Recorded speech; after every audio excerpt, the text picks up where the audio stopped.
राधे कृष्ण राधे कृष्ण। अथ ब्रह्म बिंदु उपनिषद। ब्रह्म हम दोनों की रक्षा करे, वह हम दोनों का पालन करे, हम दोनों एक साथ सामर्थ्य को प्राप्त हो, हमारा अध्ययन तेजस्वी हो, हम किसी से द्वेष न करें। ओम शांति शांति शांति। शुद्ध और अशुद्ध दो प्रकार का मन होता है, अथवा मन उसे कहते हैं जिससे विषयों और इच्छाओं से संकल्पों की उत्पत्ति होती हो। शुद्ध मन वह है जिसमें इच्छाएं न उठती हों। बंधन और मोक्ष का कारण मन को ही बताया गया है। जो मन विषयों में आसक्त रहता है उसमें बंधन और विषयों का भाव रहता है, उससे मोक्ष मिलता है। क्योंकि मन का लय तभी हो जाता है जब वह विषय संकल्पों से रहित हो जाता है। इसलिए जिस साधक को मोक्ष की इच्छा हो वह अपने मन को विषय भोगों से शून्य रखे। परम पद उसी को कहते हैं जब मन में विषयों का भाव हो जाता है और हृदय से संकल्प विकल्प उठने बंद हो जाते हैं। हृदय में विलीन होने तक हो मन को काबू में करने की चेष्टा करनी चाहिए, इसके पश्चात नहीं। मन के हृदय में विलीन हो जाने को ही मोक्ष और ज्ञान कहते हैं। इसके अतिरिक्त ग्रंथ का विस्तार मात्र ही समझना चाहिए। साधक की ब्रह्म प्राप्ति का समय तब आता है जब चिंतनीय और अचिंतनीय का उसके सामने कोई अंतर न रहे और दोनों में से किसी की ओर भी विशेष झुकाव न हो। साधक को प्रणव के माध्यम से परमेश्वर से एक के उत्पन्न करना चाहिए। प्रणव से ओतप्रोत भावना से ही भाव स्वरूप परमात्मा को प्राप्त किया जाता है, अभाव को नहीं। भावना के अभाव से समाधि शून्य रूप ही मानी जाती है। उसी माया रूप मन शून्य, विकल्प, अवयव रहित व निरंजन को ही ब्रह्म कहते हैं। जो व्यक्ति यह भावना करता है वह ब्रह्म मैं ही हूँ, वह उस भावना के द्वारा ब्रह्म ही हो जाता है।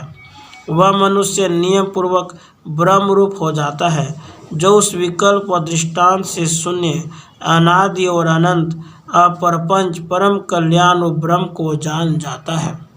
वास्तविक ज्ञान यह है कि जो इस प्रकार समझे कि न सृष्टि है, न माया है, न बंधन है, न मोक्ष की अभिलाषा है, न मोक्ष है। तीनों अवस्थाओं जागृत, स्वप्न व सुषुप्ति से अतीत हो जाने वाले का एक ही आत्मा का संबंध मानने वाले का फिर जन्म नहीं होता। संसार के सभी प्राणियों के अंदर वही आत्मा व्याप्त है। जिस प्रकार से चंद्रमा एक होते हुए भी जल में उसके अलग अलग प्रतिबिंब दिखाई देते हैं, घड़े में आकाश होता है अवश्य, परंतु जब वह फूट जाता है तब उसी की समाप्ति समझी जाती है, आकाश के नहीं। इसी प्रकार से शरीर में स्थित जीव को ही आकाश की तरह ही समझना चाहिए। शरीर के नाश होने पर आत्मा कदापि नाश नहीं होता।